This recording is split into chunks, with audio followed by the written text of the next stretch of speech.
Okay, guys, I am almost with you.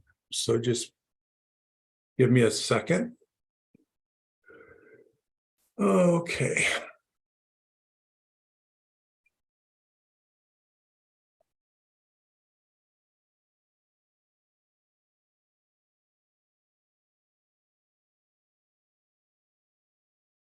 Okay, guys, I am almost with you. So just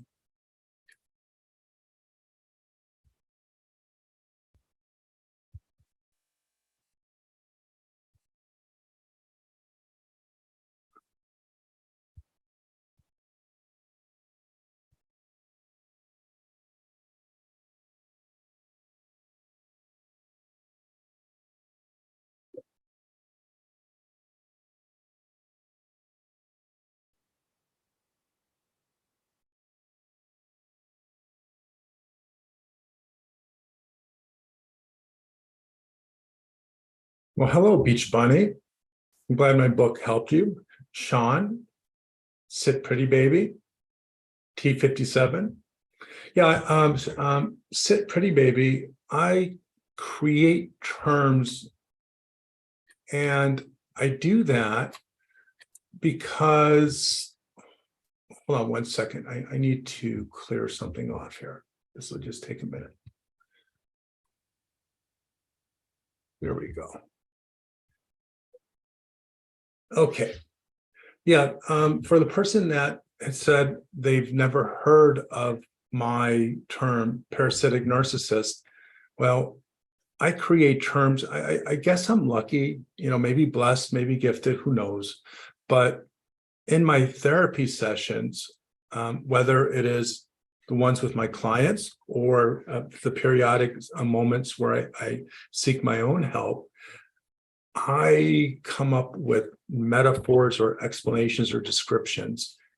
It just happens. And that's one of them that I came up with a while ago. And an example of one that I came up with last week was reverse gaslighting. And I will do a video on that sometime in the future. But basically, that explains why people who come see me, who are SLDs, sincerely believe that their family was healthy, did not have problems, they didn't argue.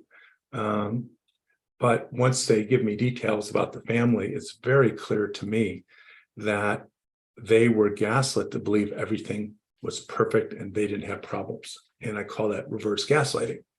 And there was the birth of an idea. So that's just kind of how it is. Well, Sean, I'm glad I pronounced it correctly. You know what?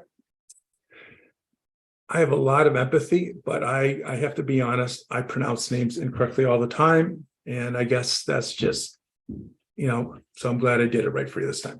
So what I like to do is take questions related to the video. The rules are: be appropriate, don't be judgmental, no name calling, no obscenities. And when you ask a question, it can't be part of a story. It can't be what do I do with my mom or my sister, my boyfriend, because those are therapy questions. And plus, I only have about 20 minutes and I want to give you guys as much information as possible.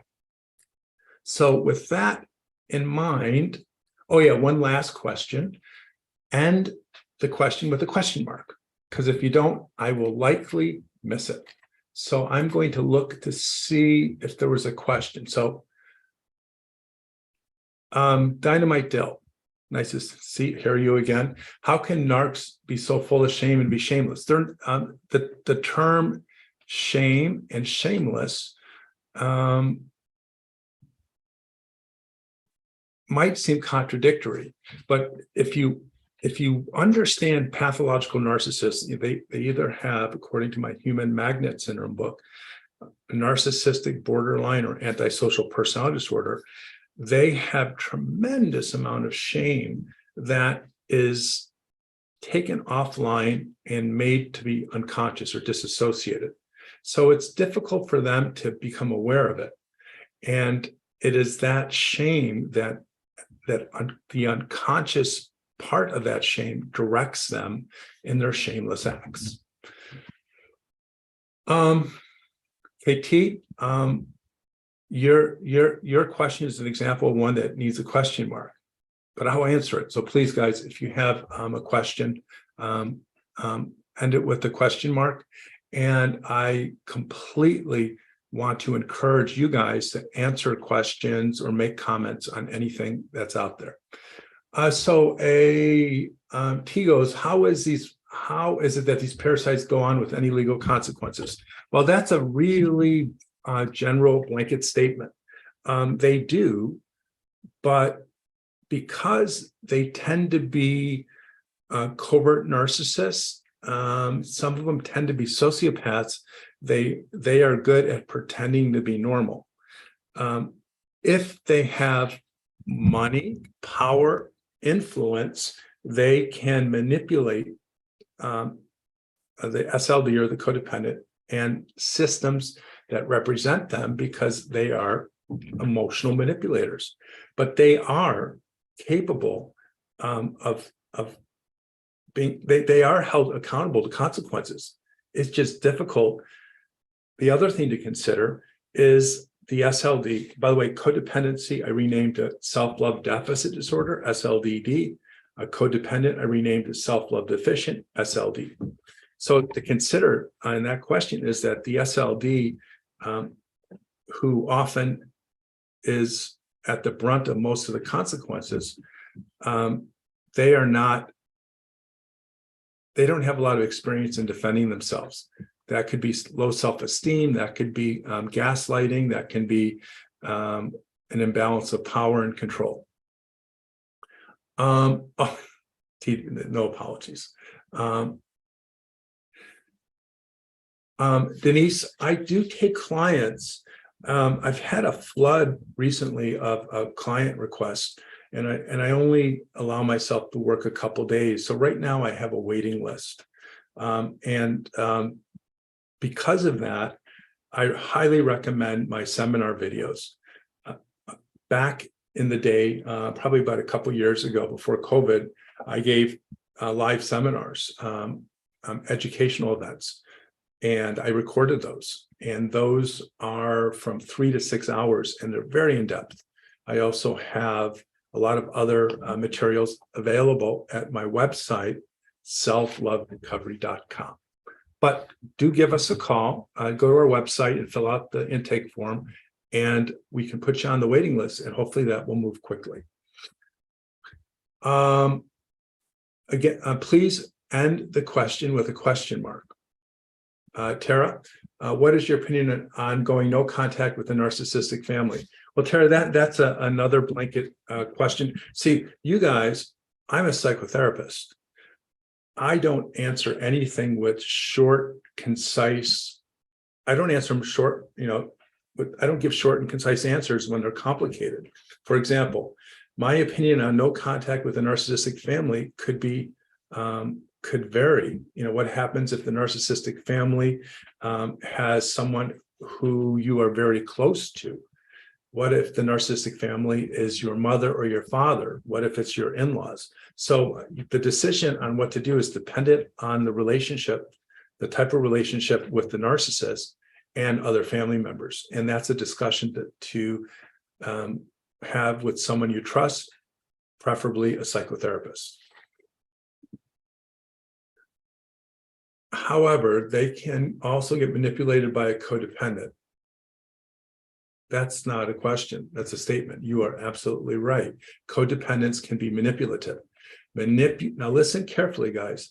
Manipulation is independent of either codependency and narcissism.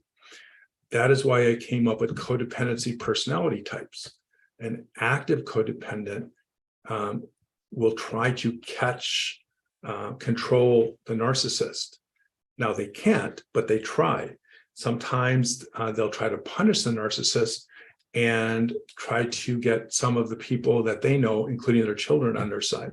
So that type of codependent or SLD is harder to treat in psychotherapy because they rationalize what they're doing as right. fighting fire with fire. And therein is the problem. And that is why I developed my concept based upon George Bernard Shaw's saying, don't wrestle with pigs, you'll get dirty. And besides, the pig likes it. And I talk all about that in my other videos.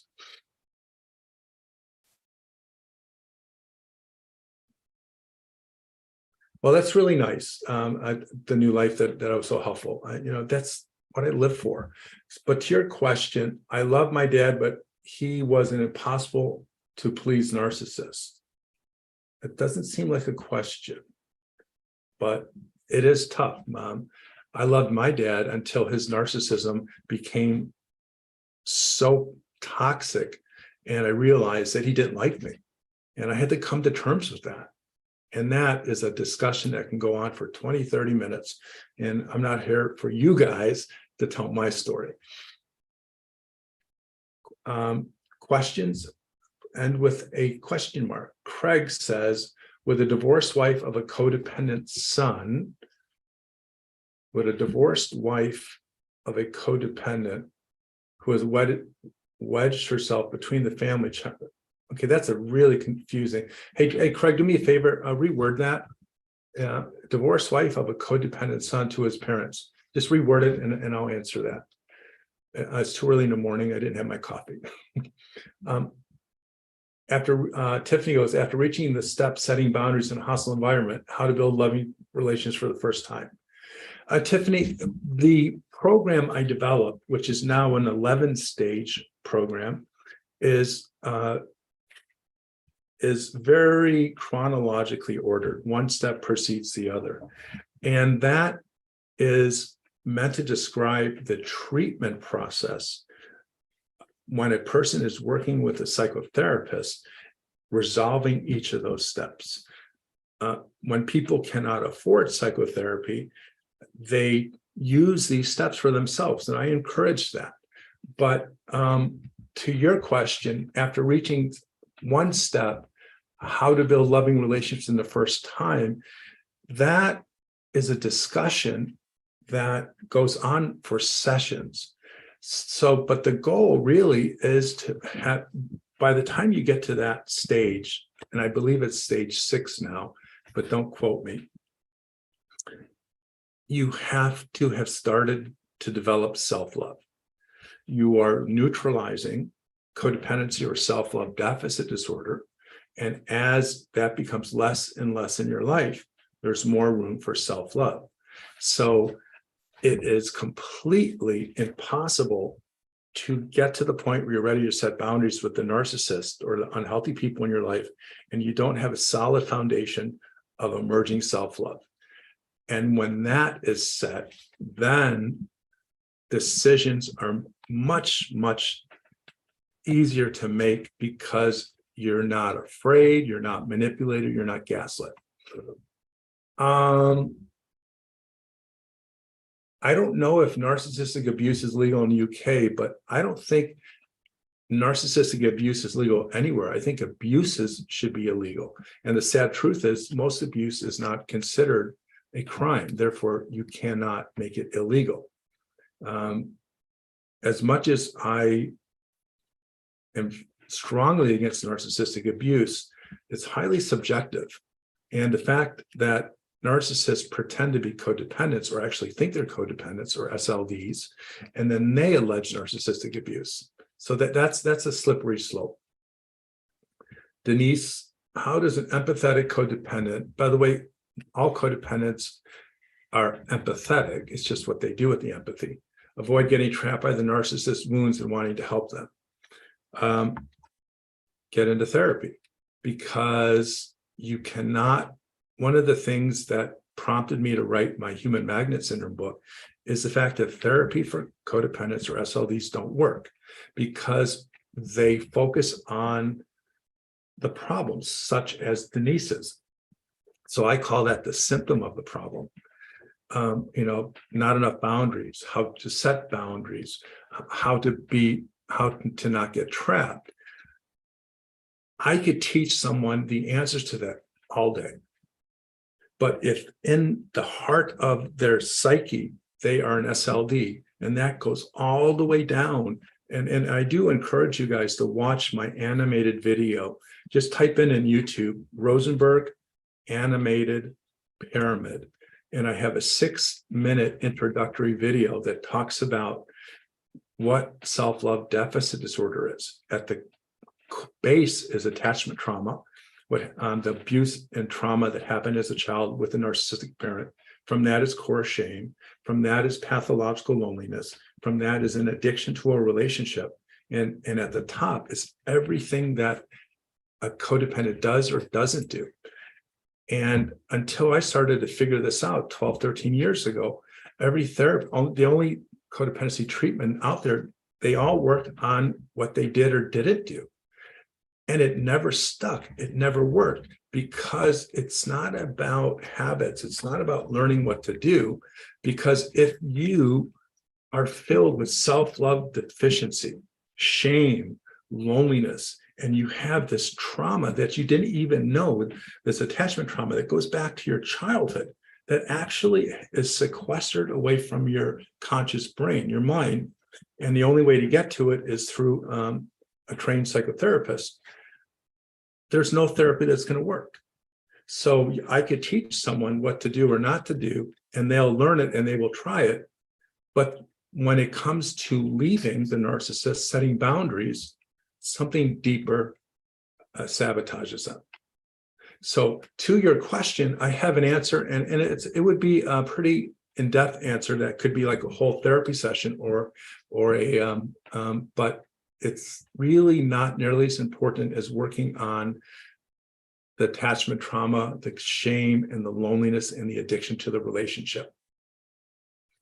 Okay.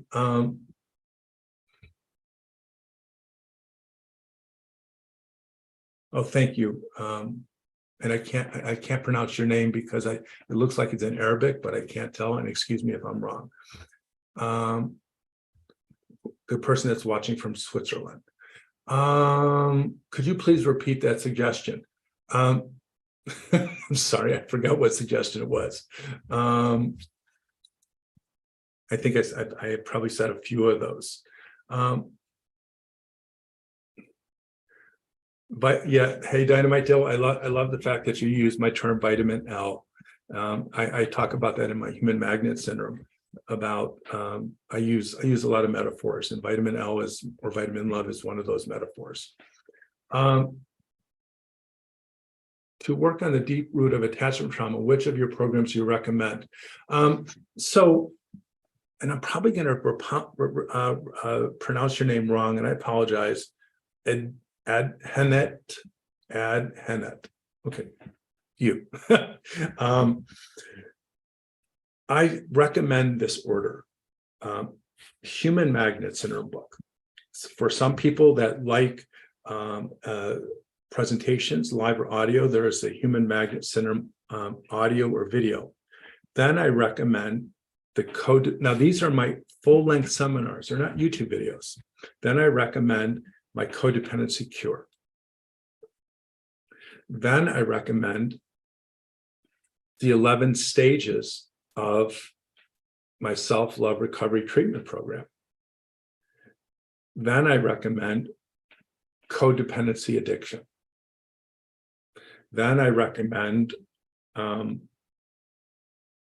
my HIJACK method, which is the healing the inner trauma child trauma or the attachment trauma. And then there's other videos, but those are the ones that I recommend in the order. And then try to find someone to talk to about it. I'm animated, as in yay, I'm like, or are we talking about animation of my video? Or are you seeing me in an animation? And then I have a question for you. No, I'm joking, of course. People who care about others are selfless, and loving, as Jesus taught me, is people that take advantage of them. I also believe codependent has a negative connotation, which is why I created self-love deficit disorder. By the way, there are people who justify their codependency because of what they believe Jesus said. There are people who justify their narcissism because of what Jesus said. And there are people who are healthy who justify what Jesus says. So because of that, I don't, or Allah, God, whomever, or I don't involve myself in religion because the universal truth of self-love is transcendent. I believe that any God that you follow would either teaches that or would teach that if they were around now. And I support religion. Okay. Question. Why do SLDs lose themselves doing for others until wore down? Well, they lose themselves because they never learned how to fight for, maintain, represent themselves. At a very early age, they learn to be a human doing, not a human being. That love and safety came at the expense of becoming what the narcissist wanted them to do. So when you were brought up at a very early age and all the way up until you became a young adult, that is what you learned in your home. A relationship template is created. By the way, all of this is in my Human Magnets in her book and my videos, of course. Your relationship template is the unconscious part of your psyche that recognizes familiarity. If you're a codependent or an SLD and you are on a date and you meet someone who's healthy, got problems, but healthy, that person will not feel familiar and that therefore not safe. The SLD gets scared and nervous. But paradoxically, when the SLD is on a date with a narcissist, that narcissist unconsciously, the relationship template of the SLD and the relationship template of the narcissist, they match, and the SLD and the narcissist have chemistry, and it feels natural. So that's why SLDs, no matter what happens, the videos they watch, the coaches they see, the psychotherapy that they get, they still keep going back to the narcissist because it's that little child inside of them that is almost impossible for them to connect to unless they're in psychotherapy, which is why I recommend my HIJACK Healing the Inner Trauma Child video. By the way, my educational videos are at selfloverecovery.com, and I believe they're always at a 20% discount. There should be a pop-up window when you go to the website. Okay, looking for question marks. JC, there's such a thing as hoovering on the part of the victim. So hoovering is a term that was created, I don't know, maybe 10 years ago, that describes what narcissists do to capture back an SLD, a partner who breaks up, terminates a relationship, or escapes. So if you Hoover is, at least in the United States, named for a famous vacuum cleaner. And now who knows what they make now. So hoovering is to suck back the person. So if you look at hoovering as trying to manipulate or bring back the person to the relationship who's leaving, SLDs will do that too, but they do it differently. SLDs have empathy, they have compassion, therefore their manipulations are less sociopathic. So an SLD whose narcissist is cheating on them or wants to leave them, because part of self-love deficit disorder is pathological loneliness, and it's an addiction, and the relationship is the drug of choice. SLDs are not addicted to narcissists. That makes no sense. That's like me being addicted to drinking white vinegar. I just want to think of something that would make me gag. Well, it's not possible. An SLD is addicted to a relationship. So if the narcissist should leave or they should leave, they will go through this intense bone-aching pathological loneliness. And should the SLD not be in treatment and understand the addiction, that pathological loneliness, the withdrawal symptom, will, just like it is for quitting smoking, quitting alcohol, if you're an alcoholic, that will make your rational decisions to leave fall apart because of the irrational need to fulfill your source of addiction. Okay, I'm gonna answer, maybe I'm gonna go for about 7 more minutes, guys. And I am looking for questions.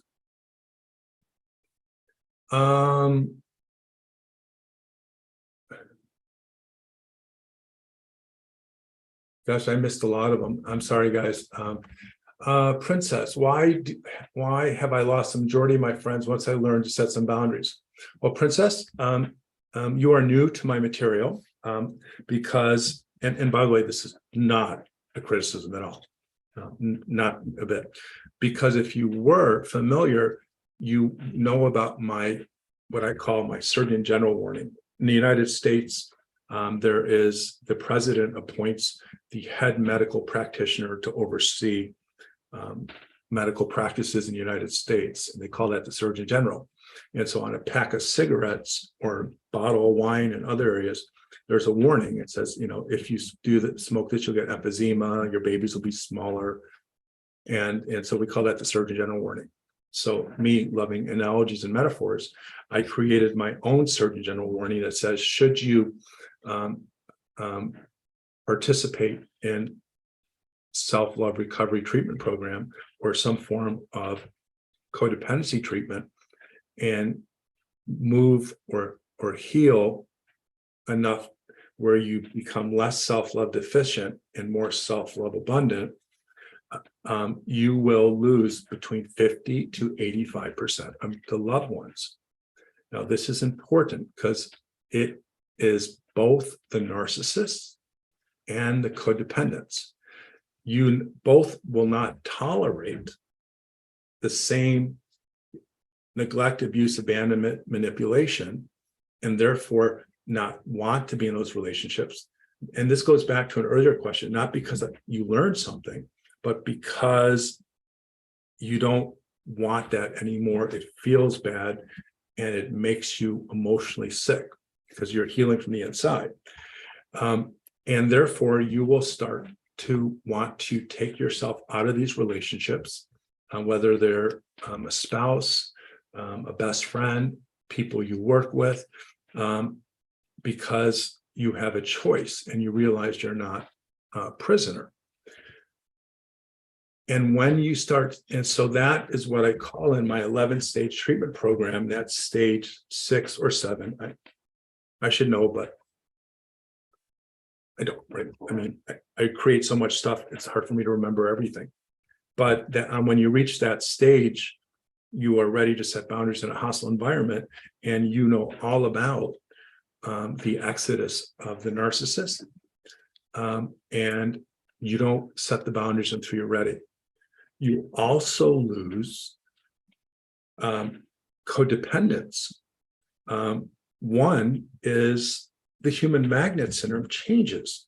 The human magnet syndrome is not a choice. It represents the unconscious, disassociated relationship template that brings people together in an attraction-based relationship. So healthy people are attracted to healthy people. Dysfunctional people are opposite. Dysfunctional people are attracted to opposite healthy people. And so as you get to be more self-love abundant and less self-love deficient, that dynamic, what I call the human magnetism, shifts. And there is this automatic repulsion, dislike, or fear when someone is a narcissist, because you're no longer a codependent or self-love deficient. So you start to change your relationships, you set boundaries, and you don't have to do anything because these narcissists will leave you. That's why I say the Surgeon General warning states you will lose 50 to 85% of the people you thought you loved or who you thought loved you. And so setting boundaries, saying that you don't want to be treated badly, people, usually not your partner, will say, WTF, what's wrong with you? And they'll of course try to manipulate you, and you want to have anything to do with that. And because you have worked this program, and a part of the program is based upon an incredibly important concept called predictive awareness. And you learn that before you set the boundaries in a hostile environment. You know exactly what is going to happen and how it's going to happen. And you have not gotten to the point of setting those boundaries until you know what to do and how to do it and how to control your reactions. So you set boundaries, you irritate, you anger, you annoy the narcissist. They don't want to have anything to do with you. You're not an SLD anymore, so you don't apologize, so you lose those. People then who once loved you, narcissists love you. The only narcissists that don't, pathological narcissists that don't love you are the ones that are sociopaths. But they do love you. They love you because you make them feel good. And so when you become a person who no longer is selfless, sacrificial, you are not taking care of them. And that is a grave injury to them. And they have narcissistic injury. And they all of a sudden project, and it sounds almost ironic or paradoxical or contradictory, but they will project onto you, you're being selfish, you're being narcissistic. And why they do that is a topic for another video. And as you get healthier and set boundaries, they get angrier and angrier. And so they leave, or you leave, or some version of that. But if you are a partner of a narcissist, so if your best friend is an SLD, just like you were, and he is married to a narcissist, well, that once bound you together. You had a lot in common. But all of a sudden, you find being with him to be awkward, uncomfortable. You don't want to hear about the story of he hurts me, or she hurts me, I go back, and the insanity that you can now see. And so you start to distance yourself from codependent partners. It's almost, and another way to look at it is if you quit smoking weed or drinking alcohol or smoking cigarettes, whatever, they're all addictions. And you have these great friends who are good people with an addiction. Once you are sober, once you are in recovery, once you have quit, when you are around these people who are lost in their addiction, you no longer feel comfortable, and they don't feel comfortable with you. So you're going to lose relationships with the SLDs, and they're going to feel uncomfortable with you. They're going to probably think you're selfish. They're probably going to be afraid that you're going to judge them. And so that is why I say you're going to lose, my certain general warning is you're going to lose 50 to 85%. An idea that came to me last week, and that's just how it is. I am forever expanding my work. For example, and I'll get back to the topic at hand, I am now writing the 3rd edition of the Human Magnet Syndrome. The difference between the first and the second is so tremendous that I rewrote it. Well, I have rewritten the 3rd edition, and it's going to be like a new book with the same basic concepts. So with the certain general warning, you're going to lose 50 to 85% of your friends. And the new idea I had is people all around you, whether they're just acquaintances or medium level friends, well, those are going to change. Before, I just talked about people that loved you or who you loved. Everyone is going, everyone you're in a relationship with, if they are not supportive and with your recovery, and if they do not practice some of the principles of the recovery, they're going to not want to hang out with you just as much as you won't want to hang out with yourself. So that is not a short answer to that question. The Surgeon General warning is crucial. I give that at the beginning of treatment.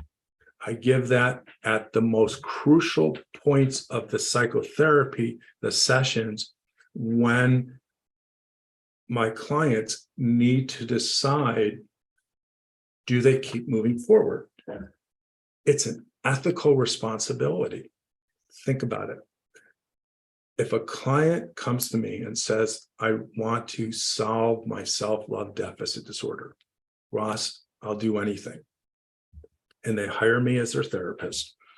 And I say this hypothetically because I don't do this, and I don't tell them that they are going to lose up to 85% of their people that they loved or who they thought loved them. And when they get to the point, as they get healthier, everyone starts to disappear. If they didn't know that ahead of time, one could accuse me of a lack of ethics, because someone should be able to make their own decision. It's like when you have a surgery that has, I don't know, say a 20% chance of fatality, and it's a disease that is killing you. Well, you make the decision. Okay, one last question, and I'm going to try to pick Dynamite Dill. Please listen to what I'm saying. You're asking me how an SLD can do or not do things. I've said, and I say this with the most support and encouragement, if you look at the world as how do I learn to do this or not learn to do that, well, that's good, that's important. But if you are deeply addicted to the self-love deficit disorder, which relationships, and you struggle with pathological loneliness and the core shame, and you have the unresolved attachment trauma, it doesn't matter, because to be assertive, you have to have the underlying mental health to support that. I know it's a brand new concept for some, and it's much easier to just teach someone how to be assertive, but it's a Band-Aid. That's why I call people who give psychotherapy for SLDs, for codependents, Band-Aid therapy, because they just make them feel good in the moment or solve a problem in the moment, and it falls off. Okay, guys, I'm going to wrap it up with that. Thank you for all of your support. I am grateful and I always appreciate it. I am huge fan of the people that want to know a different way. To get to self-love abundance, which is what I call the codependency cure, to overcome self-love deficit disorder requires a lot of information.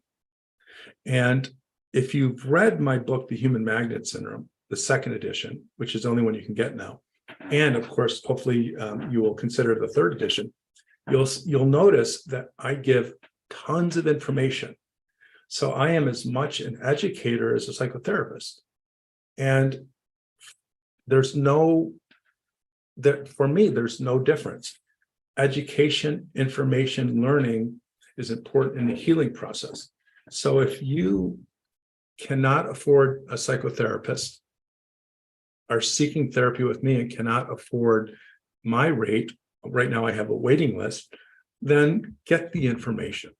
There's a lot of information on YouTube and it's free, but I have specific organized educational material at my website at selfloverecovery.com, selfloverecovery.com, and check out the other stuff. You know, I'm an expert witness.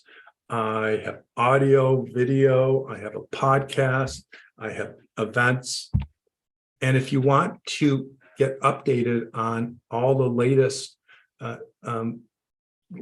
ongoings of my career, just send us an email at help@selfloverecovery.com, and we'll put you on our mailing list. Okay, guys, you are awesome. I appreciate you. And don't give up on yourself. Bye-bye.